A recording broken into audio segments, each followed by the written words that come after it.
Alors j'avais essayé la dernière fois, donc aujourd'hui je leur referai le cours jusqu'à 4h moins le quart, puisqu'il n'y a pas de travaux. J'avais essayé la dernière fois de faire une espèce de petite esquisse de la notion d'éthique et une espèce de brève esquisse aussi d'une histoire de ces problèmes éthiques sans prétendre le moins du monde épuiser la question ou même la définir de manière suffisante, puisqu'il est très difficile de faire cela. Alors je reprends simplement au moment où j'avais essayé de distinguer entre peut-être deux sortes de théories morales opposées, pour faire un peu d'ordre là-dedans, qui seraient d'une part les théories morales téléologiques, parmi lesquelles on compterait presque toutes les théories morales antiques. Ce sont celles qui postulent un bien, une fin, un télos en grec, un but à atteindre, et qui font dépendre la morale justement de ce but, n'est-ce pas, comme le souverain bien, la eudaimonia chez Aristote par exemple, n'est-ce pas, ou se conduire comme il faut se conduire, c'est se conduire de telle manière à atteindre ce but, que ce soit le sage stoïcien ou que, je ne sais pas, jusque chez Descartes, Leibniz ou Spinoza, on peut retrouver une éthique qui serait d'abord téléologique. Alors, comme exemple de l'autre versant de l'éthique, si on veut, on pourrait faire d'autres distinctions, mais enfin, ça c'est une distinction intéressante à faire, je crois, se trouvent les morales qu'on pourrait appeler déontologiques, du verbe déomai, il faut, en grec. Déontologique, vous savez ce que veut dire la déontologie en général, c'est un ensemble de prescriptions dans une profession sur le comportement qu'il s'agit d'avoir, n'est-ce pas, profession médicale par exemple, ou juridique. Alors, une morale déontologique n'est pas une morale qui vous prescrit d'atteindre une certaine fin ou un certain but, mais de vous comporter selon une certaine règle ou, oui, n'est-ce pas, d'une certaine façon dont il faut se comporter. Et là, ce n'est pas tellement le bien peut-être final à atteindre qui est important que le juste, le droit, right en anglais, n'est-ce pas, was recht ist en allemand, ce qui est droit, ce qui est selon la norme, la loi morale, pour reprendre l'expression de Kant. Et évidemment, dans cette perspective qui était celle de Kant, n'est-ce pas, dans cette perspective, il ne s'agit pas d'atteindre une fin ou un bien. C'est-à-dire que pour Kant, les résultats, je l'avais dit ça la dernière fois, on reprend ça pour faire un peu une liaison, les résultats des actions, les conséquences des actions que nous faisons n'ont pas de caractère moral. Ce qui est moral, c'est l'action elle-même, ou plutôt encore l'intention qui l'anime, n'est-ce pas? Faire un acte par devoir, c'est faire un acte dont l'intention profonde, qui est fondée dans la bonne volonté libre et rationnelle de l'homme, dont l'intention est droite, n'est-ce pas? Et ce caractère droit et conforme au devoir est déterminé par l'impératif catégorique. Je ne vais pas faire un cours sur Kant maintenant, c'est-à-dire la loi que se donne elle-même la conscience libre rationnelle, la loi qu'elle s'impose à elle-même d'agir toujours de telle façon à ce que la maxime de son action puisse être prise pour loi universelle, c'est-à-dire de faire des choses qui, si on veut, soient telles qu'on aimerait qu'elles soient une règle universelle pour tous. Alors, dans cette perspective, il se peut très bien que l'on doive sacrifier une atteinte du bien ou une fin ou un but en vue de se comporter par devoir et exclusivement par devoir, c'est la forme de son action ou l'intention qui importe à ce moment-là, et non pas les buts poursuivis. C'est-à-dire que si on ne réussit pas à faire ce qu'on devait faire, l'intention de le faire n'en subsiste pas moins, et à ce moment-là, cette intention a valeur morale. N'est-ce pas? Ce qui ne veut pas dire chez Kant qu'il suffit de souhaiter bien agir, d'avoir de bonnes intentions dont l'enfer est pavé, dit-on, n'est-ce pas? Pour être moral, c'est pas ça, n'est-ce pas? C'est une véritable disposition de la liberté de la conscience, une disposition profonde d'agir par devoir. Cette disposition n'est pas vérifiable, elle tient à la chose en soi, chez Kant, pas au phénomène, ce n'est pas quelque chose qu'on peut soumettre à une règle extérieure, elle n'est pas vérifiable, et Kant va jusqu'à dire qu'on ne sait pas s'il n'y a jamais eu au monde un acte fait par devoir, parce qu'on peut toujours supposer que cet acte a été fait en vue de tel et tel but, quand même, n'est-ce pas? Et selon tel et tel penchant que l'agent avait à ce moment-là, et non pas par la règle du devoir. Kant oppose, nous verrons que l'utilitarisme ne le fait pas, oppose très violemment les penchants naturels au devoir, et si quelque chose est fait selon les penchants naturels, cela n'est pas fait par devoir. L'idée du devoir va contre presque tous les sentiments naturels. Je dis presque tous parce qu'il y a un sentiment du devoir qui est celui du respect chez Kant, et il y a quand même un caractère de sentiment dans le devoir, mais tous les sentiments naturels vont en somme compte. On ne doit pas en tout cas les prendre comme raison d'agir moralement, n'est-ce pas? En d'autres termes, quelqu'un qui se proposerait, comme le feront les utilitaristes, le bonheur de l'humanité comme fin, il agirait peut-être par un penchant généreux de sa nature, mais pas du tout pour Kant par devoir, qui n'a rien à voir avec la nature généreuse ou non du personnage. Par exemple, oui, un petit instant, Kant dira que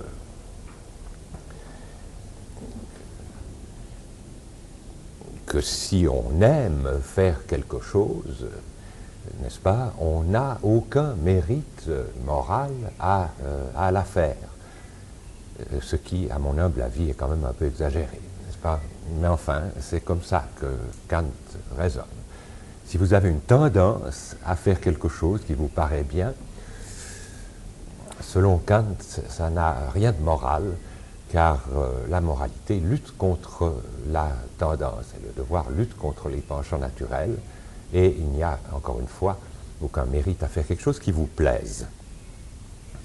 Alors on verra que l'utilitarisme est une théorie tout à fait contraire à cela, et qu'elle reprend le caractère de téléologie des morales plus anciennes, bien qu'on trouve chez Stuart Mill, par exemple, beaucoup de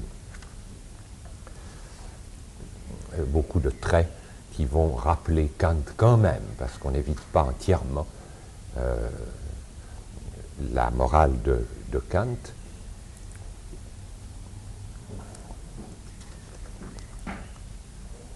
Eh bien, alors ça c'était une distinction que j'avais faite. J'aimerais maintenant commencer à parler de l'utilitarisme lui-même, qui ne sera pas du tout conforme à cette idée kantienne, n'est-ce pas, et qui va probablement choquer un peu vos idées, les miennes aussi à certains égards, par certains traits. Seulement justement, il ne faudra pas oublier l'origine de cet utilitarisme, et aussi il ne faudra pas le simplifier à outrance, parce que c'est une doctrine qui n'est pas si simple qu'elle en a l'air, n'est-ce pas, et qui a évidemment certaines insuffisances ou certaines naïvetés, surtout chez Bentham par exemple, mais cette doctrine n'est pas si simple que cela, et il faut essayer d'y entrer si l'on veut peut-être essayer de contrebalancer cette influence énorme de Kant sur la morale par une vue des choses différente qui a eu pas mal de faveur dans les pays anglo-saxons, jusqu'à maintenant, d'ailleurs. Les pays anglo-saxons où on n'a jamais été tout à fait favorable à l'idée qu'il faille à tout prix lutter contre tous ses penchants pour faire son devoir, et où la notion de bonheur figure je crois même dans la Constitution américaine. Alors qu'est-ce que c'est que l'utilitarisme? Il y a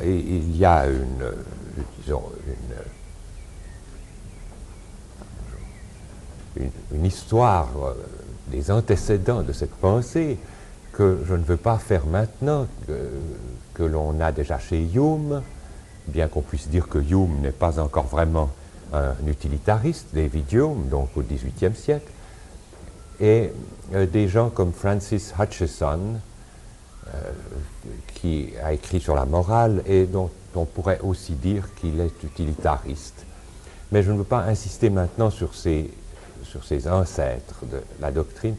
J'ai donné cela dans cette feuille que je vous ai distribuée, donc vous pouvez lire certains des textes de Hume, par exemple l'enquête sur la morale de Hume. Mais j'aimerais commencer avec Jeremy Bentham, B-E-N-T-H-A-M,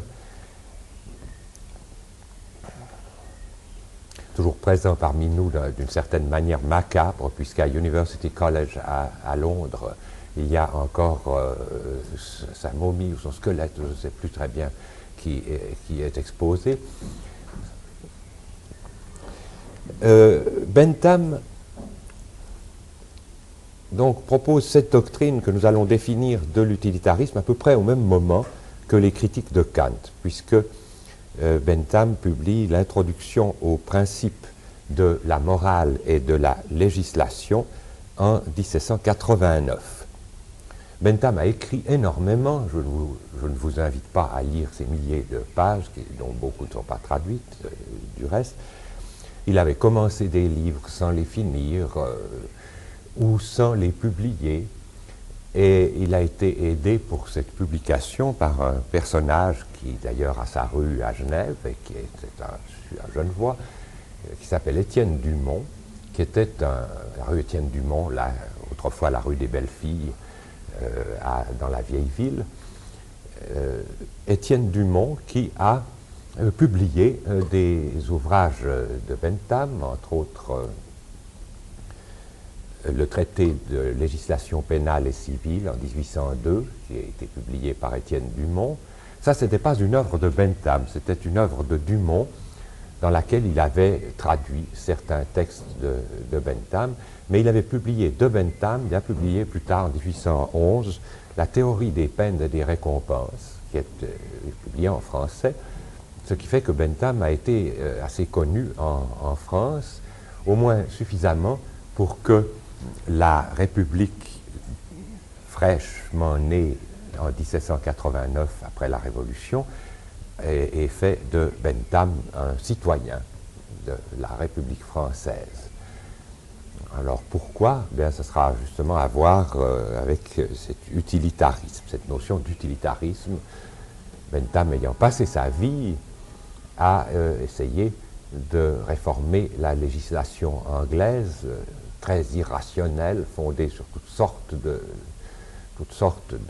couches successives de traditions pleines d'abus, d'arbitraire, d'absurdité, de profit de ceux qui exerçaient les métiers de la loi, du droit, n'est-ce pas?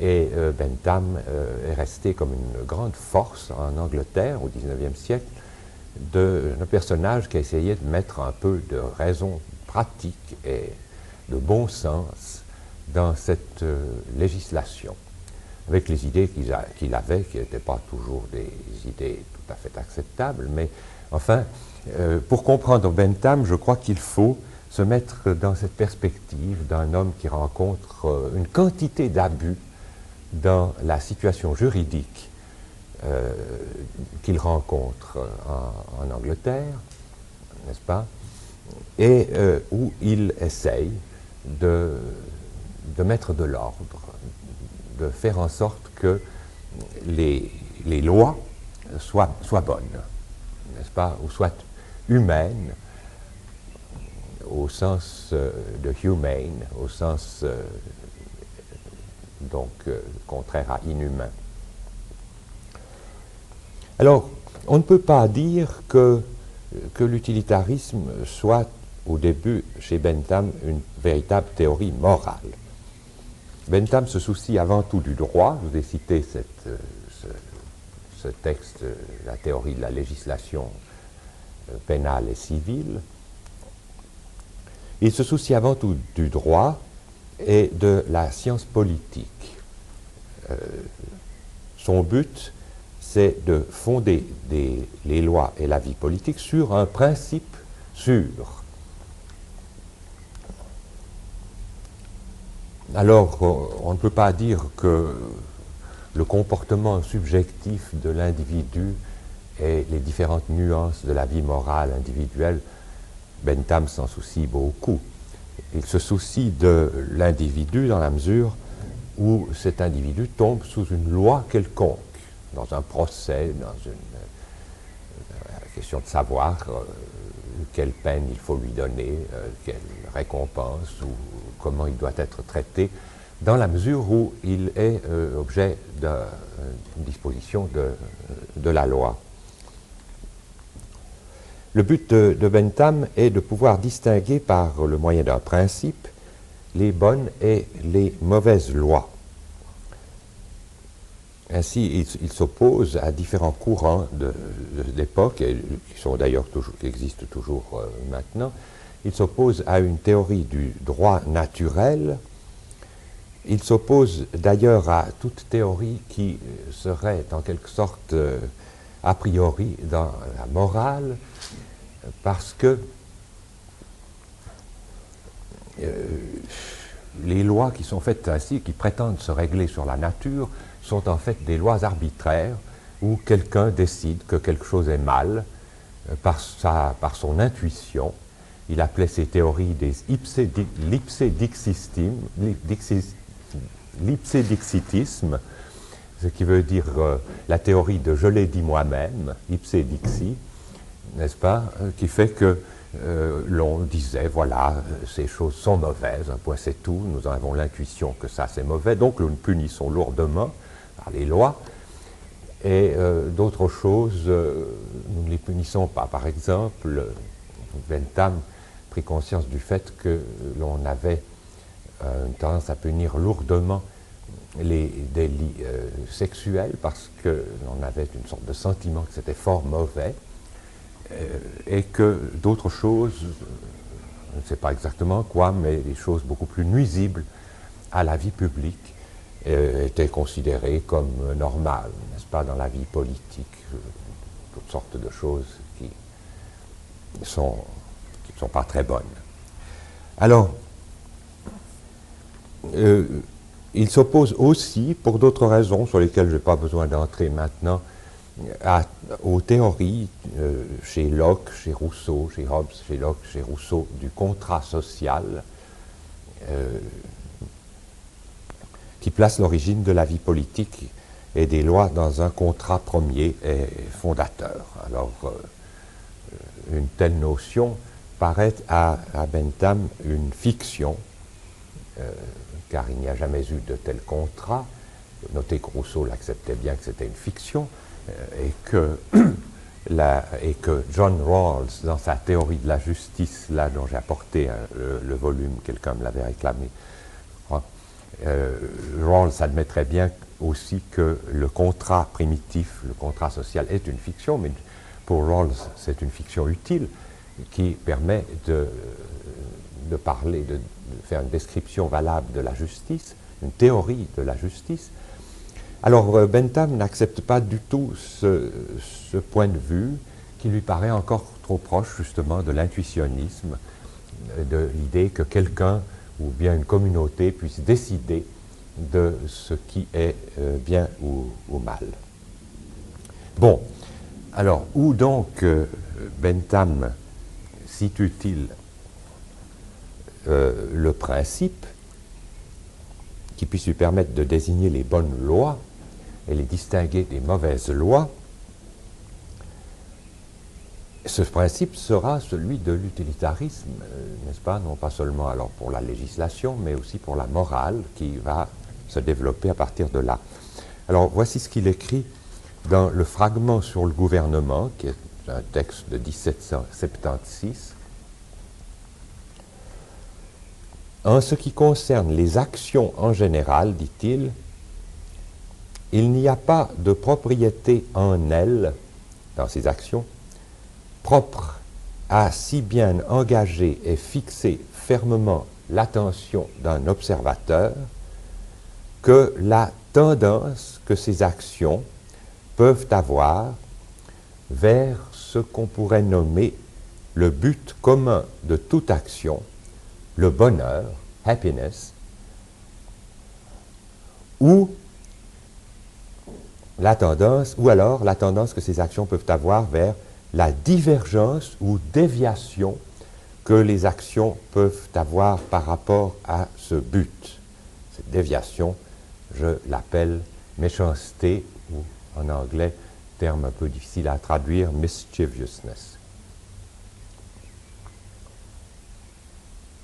Donc la tendance des actions à produire happiness, du bonheur, ou au contraire la tendance à produire du mal, la tendance mauvaise, mischievous, des actions, c'est pour Bentham le principe recherché. Alors c'est en ce sens qu'il va parler de l'utilitarisme, de l'utilité du principe, utility principle, du principe d'utilité.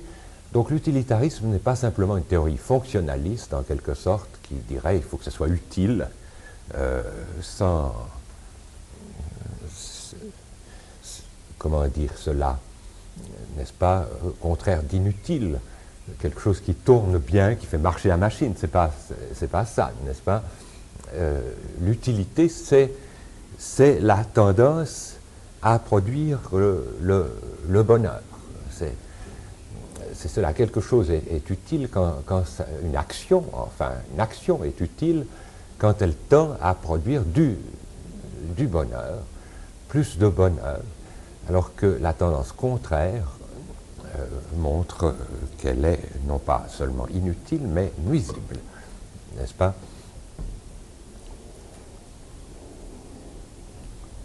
Alors, il s'ensuivait pour Bentham que le test d'une bonne loi était donc son utilité au sens qu'il donne à ce terme. Il faut ajouter ici que Bentham suit assez bien Hobbes en ce qui concerne la définition d'une loi. Pour lui, une loi, c'est l'ordre donné ou le commandement donné par un souverain, quel que soit ce souverain, un commandement soutenu par des sanctions. Il y a tout un aspect de sanctions chez Bentham, sanctions qui doivent toujours prévenir le mal, empêcher que le mal se fasse, n'est-ce pas, qui ne sont pas punitives à proprement parler, mais justement préventives chez lui. Une loi, donc, est soutenue par des sanctions et maintenue par une habitude d'obéissance. Donc, il y a là toute une perspective où il faut se représenter un commandement. C'est une des raisons pour lesquelles Bentham est contraire à la loi naturelle, même au droit naturel, au droit de l'homme naturel, contre cela, parce que, selon ce point de vue hobbesien, d'une certaine manière, pour lui, une loi implique un souverain qui commande, n'est-ce pas? Du reste, Bentham voyait aussi cela dans le domaine religieux, alors en dehors de la vie politique. Il y a des sanctions divines pour Bentham qui sont simplement données par Dieu. Nous aurons à revoir cela. Mais ça ne joue pas un rôle très important dans sa vue des choses du point de vue juridique, ces sanctions divines, puisque là, pour les sanctions juridiques, il s'agit de ce monde-ci, qui, je crois, importe quand même un peu plus à Bentham que l'autre. Et alors là, dans ce monde-ci, il faut qu'il y ait quelqu'un ou quelque autorité réelle qui édicte des lois, et donc les lois ne peuvent pas être simplement l'expression de la nature. Nature, si alors les lois étaient naturelles, il n'y aurait pas de mauvaises lois. Les lois sont bel et bien faites par des gens, et elles sont faites bien ou mal. Et le travail de Bentham, toute sa vie, d'une manière très minutieuse, a été de remplacer, si possible, les mauvaises lois, selon le critère d'utilité, par des bonnes, selon ce même critère, conforme au principe d'utilité. Alors Bentham définit l'utilité elle-même comme la propriété d'un objet ou d'une action par laquelle il tente à produire, et alors là suivent une série de termes que Bentham considère pratiquement comme synonymes, où il tente à produire un bénéfice, un avantage, du plaisir, du bien ou du bonheur. Il ne fait pas beaucoup de différence entre ces termes. Il a poussé les choses un petit peu loin, d'ailleurs, en disant qu'en ce qui concerne le plaisir ou le bonheur, pushpin is equal to poetry. Je ne sais pas ce que c'est que pushpin, j'ai regardé dans le dictionnaire, c'est un jeu, mettons que ce soit le trick-track ou quelque chose, peu importe là, qu'en ce qui concerne le plaisir ou le bonheur, le jeu, mettons le jeu de Yass, je ne sais pas, n'est-ce pas, peu importe ici, vaut la poésie.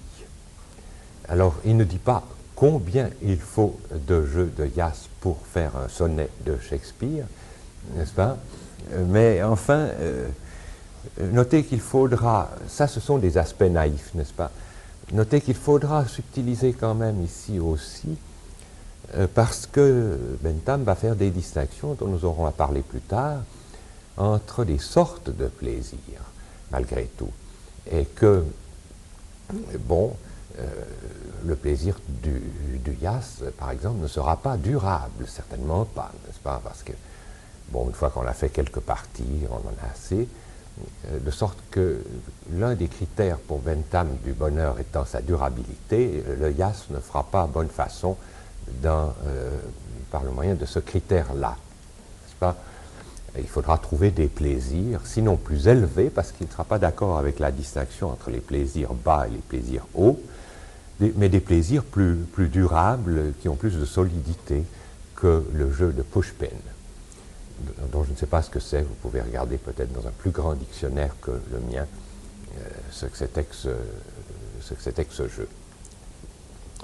Donc, un bénéfice, un avantage, du plaisir, du bien, du bonheur. Il n'y a pas là beaucoup de distinctions qui soient faites.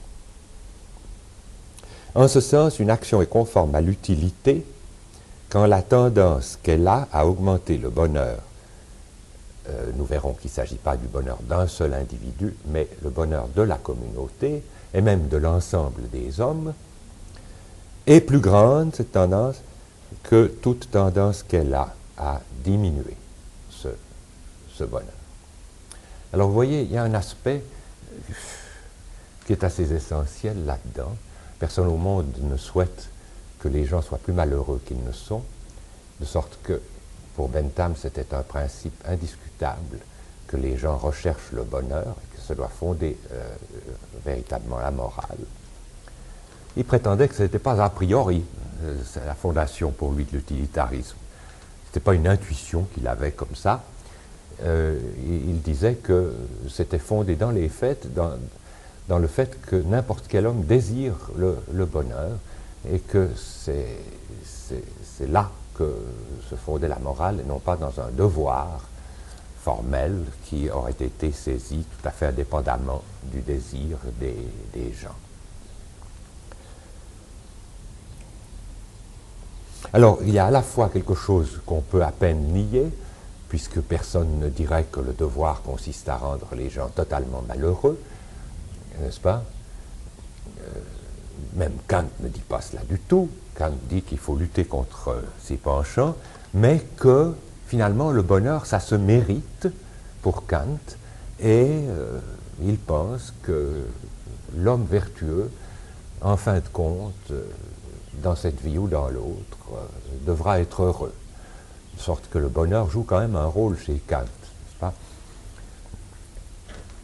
Il y aurait des morales. Oui, ça peut exister, des morales qui seraient vraiment tout à fait en dehors de cette idée de bonheur. J'ai parlé cet hiver ici de Schopenhauer. Eh bien, Schopenhauer serait vraiment l'antithèse de Bentham, à bien des égards, n'est-ce pas? Puisque la morale, pour lui, bon, elle est bien fondée dans le fait d'échapper à la souffrance, si on veut, mais pas pour atteindre le bonheur, pour atteindre le rien du tout, par un ascétisme extrême, n'est-ce pas, se priver de tout et finalement éteindre en soi-même la volonté de vivre. Alors là, effectivement, pour Schopenhauer, toute espèce de poursuite du bonheur est profondément illusoire. C'est une façon qu'a la nature et la volonté de nous tromper, parce que plus on a de bonheur, plus on se rend compte que le bonheur n'est qu'un masque de la douleur, etc. N'est-ce pas? Je ne vais pas insister sur cette pensée de Schopenhauer dont j'ai déjà parlé cet hiver, mais évidemment que Nietzsche, par exemple, qui avait suivi Schopenhauer sur ce point-là, passablement, s'est violemment opposé aux utilitaristes, et que dans la généalogie de la morale, il se moque abondamment des Anglais et de leur morale. Puisque pour Nietzsche, l'utilité et le bonheur est la dernière chose que l'homme recherche. Non pas que Nietzsche soit comme Schopenhauer un partisan de l'ascétisme, ce n'est pas la même chose du tout, mais les deux, Schopenhauer et Nietzsche, s'opposent tous les deux à une morale comme celle que nous essayons de décrire maintenant, et qu'on trouve chez Bentham, et qu'on trouvera chez Stuart Mill et d'autres. Parce que justement, enfin, le bonheur apparaît comme quelque chose qui n'est pas du tout digne d'être poursuivi. Nietzsche, par exemple, qui est un idéal des faibles et des pauvres gens qui n'ont aucune noblesse, aucune Vornehmheit en eux, qui recherchent le bonheur. N'est-ce pas? Alors, ce principe d'utilité peut paraître extrêmement vague, n'est-ce pas? Comment savoir si une action aura des conséquences bénéfiques? On ne peut pas tellement le savoir, n'est-ce pas? Enfin, Bentham aurait admis qu'on ne peut pas le savoir d'une manière mathématique totale, puisqu'on ne peut pas prévoir les conséquences lointaines des actions, n'est-ce pas? Sartre, par exemple, se plaisait à souligner ce qu'il appelle des contre-finalités, c'est-à-dire des actions que l'on fait dans un but utile et qui se révèlent désastreuses par la suite, comme par exemple les actions des paysans chinois de déboiser pour pouvoir bâtir et se chauffer et de créer ainsi des inondations et des calamités naturelles qui sont la conséquence du déboisement, n'est-ce pas? Et presque toutes les actions pour Sartre que nous faisons sont un peu de ce type, c'est-à-dire nous allons dans une certaine direction et nous apercevons que nous créons des contre-finalités en agissant. Alors, ce n'est pas une idée qu'on trouve tellement chez Bentham. Bentham pense qu'au moins à une certaine échéance, on peut prévoir les conséquences de ces actions. On peut prévoir plus ou moins si elles seront bonnes ou mauvaises. Pour soi-même et pour les autres. Il existe une distinction que je n'ai pas faite ici entre l'utilitarisme égoïstique, comme on dit en anglais, et l'utilitarisme universaliste. Donc, dans l'un, il s'agirait d'augmenter, au maximum son propre bonheur individuel, et dans l'autre, il serait question d'augmenter celui de la communauté, ou d'augmenter universellement le bonheur. Alors Bentham se situe un peu entre les deux, c'est-à-dire qu'il pense que le bonheur général est une somme des actions des hommes qui agissent pour favoriser leur propre bonheur. Le problème du conflit entre les individus quant au bonheur est assez mal résolu par Bentham. Nous aurons à revenir là-dessus. Il pense pouvoir le résoudre et dire qu'il y a une certaine harmonie qui peut se dégager entre les intérêts des individus à long terme en ce qui concerne la recherche du bonheur, et qu'il n'y a pas de contradiction totale entre le bonheur d'un individu et le bonheur de l'ensemble. Donc il pense pouvoir faire une somme, n'est-ce pas, des bonheurs des gens. Alors bien entendu, on pourrait objecter, et on a objecté à Bentham, que le bonheur est affaire subjective, que quelqu'un se sent heureux ou se sent malheureux, mais que l'on ne peut pas objectivement mesurer ce bonheur. Alors Bentham ne recule ici devant rien, et il soutient fermement que le bonheur, au moins dans une certaine perspective juridique et légale, peut-être justement pas dans les recoins de la subjectivité, que le bonheur est mesurable, quantifiable, et il créera ce qu'il appelle un calcul félicifique, donc un calcul du bonheur, calcul des souffrances et des plaisirs, permettant de déterminer scientifiquement, d'après lui, si une loi est bonne, il s'agit quand même du domaine juridique là, si une loi est bonne en calculant la somme de plaisirs qu'elle peut fournir à la communauté, ou si elle est mauvaise dans la mesure où la somme de peine est plus grande que, n'est-ce pas?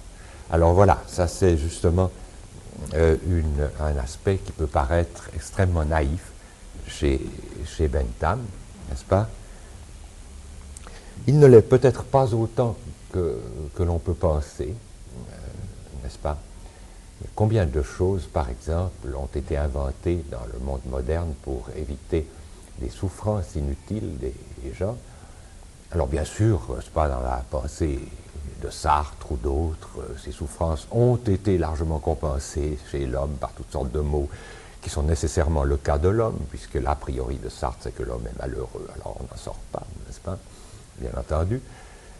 Mais Bentham ne raisonne pas dans ce domaine-là, n'est-ce pas? Il aurait par exemple certainement été favorable à tous les anesthésiques, par exemple, chez les dentistes, ou des choses comme cela, n'est-ce pas? Ce sont de petites choses peut-être, mais certainement que la découverte de méthodes nouvelles pour les dentistes ou dans les opérations pour anesthésier les gens, on pourrait calculer, on pourrait faire une sorte de calcul de moindre souffrance, n'est-ce pas? Alors on peut, n'est-ce pas, on peut toujours, surtout sur le continent, ridiculiser ce genre de pensée, n'est-ce pas? Bien entendu, n'est-ce pas? Mais il faut tâcher de voir un petit peu ce qu'elle veut dire. Donc, Bentham ne tient pas vraiment compte, dans un calcul des plaisirs de ce genre, de ce qu'il y a de tout à fait individuel, irremplaçable et subjectif chez l'homme, n'est-ce pas? Et il pense au plaisir certainement d'une manière très, très générale, n'est-ce pas? Sans faire de différence subjective. Il s'agit pour lui de constituer de bonnes lois qui seraient valables pour tous les pays, fondées sur un calcul objectif des conséquences bénéfiques des actions. N'est-ce pas? Alors, il ne s'agit pas de s'étendre trop longuement sur ce calcul félicifique de Bentham. Contentons-nous de voir, par exemple, les critères utilisés par Bentham pour calculer la grandeur d'un plaisir ou d'une douleur. Il admettait d'abord qu'il fallait mesurer, dans la mesure du possible, son intensité. Mais ça n'est pas tout. Le deuxième critère, c'est la durée.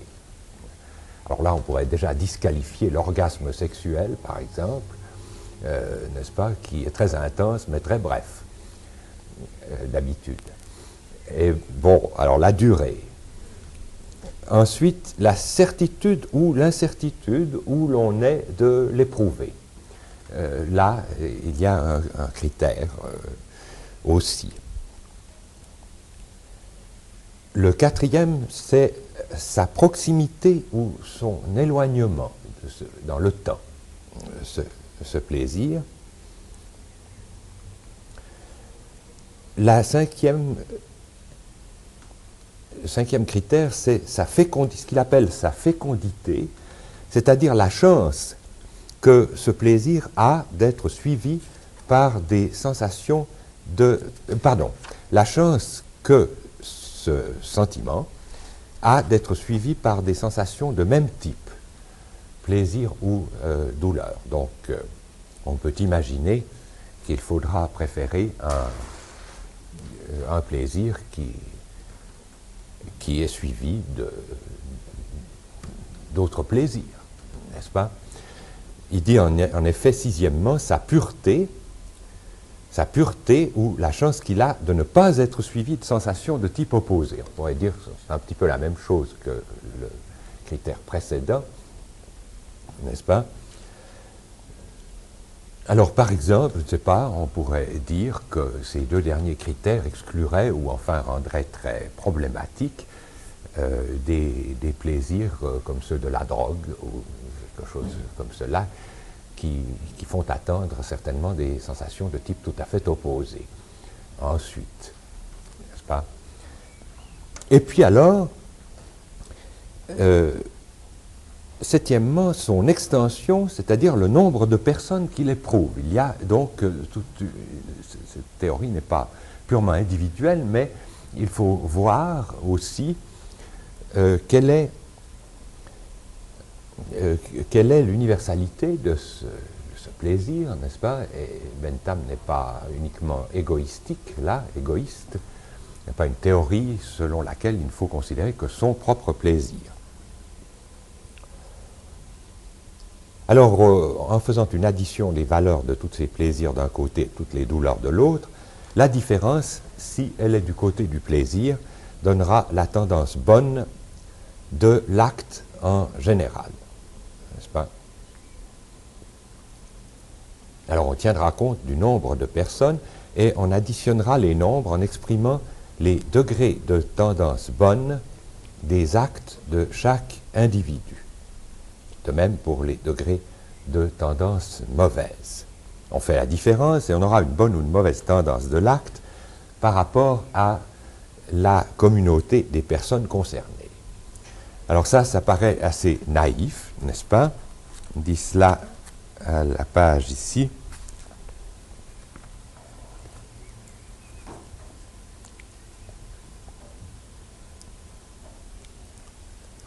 Il dit que cela n'est pas une théorie nouvelle, pas plus que ce n'est une théorie sans utilité.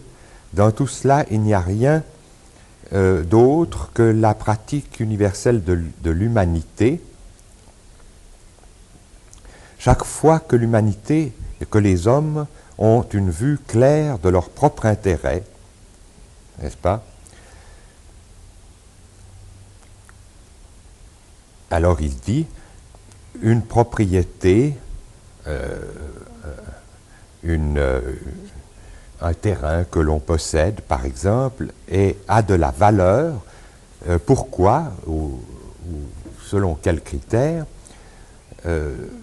Pour les plaisirs de toutes sortes qu'il rend un homme capable de produire et, ce qui revient au même, les douleurs de toutes sortes qu'il le rend possible d'éviter.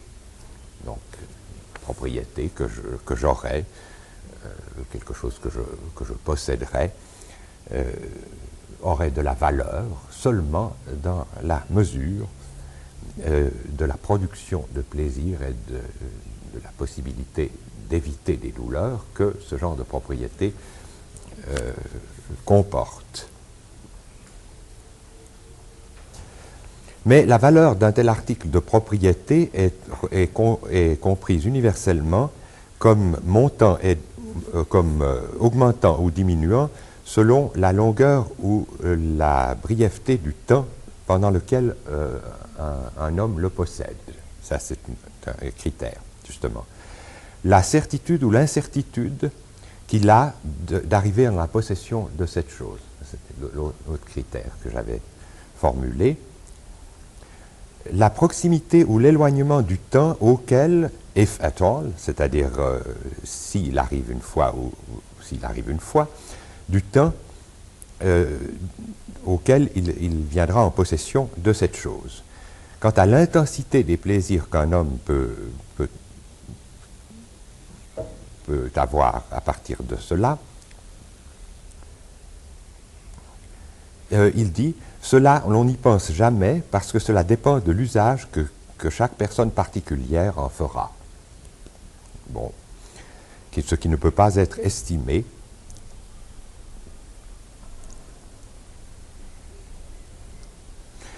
Si l'on ne peut pas voir les plaisirs particuliers qu'il aura, qu'il pourra dériver, qu'il pourra obtenir à partir de là, ou les douleurs particulières qu'il pourra exclure. Donc on ne peut pas parler de l'intensité sans entrer dans le détail de ce qu'une personne va pouvoir tirer de cet objet de propriété ou de cette situation. Pour la même raison, on ne pense pas en général à la fécondité et à la pureté. C'est les deux derniers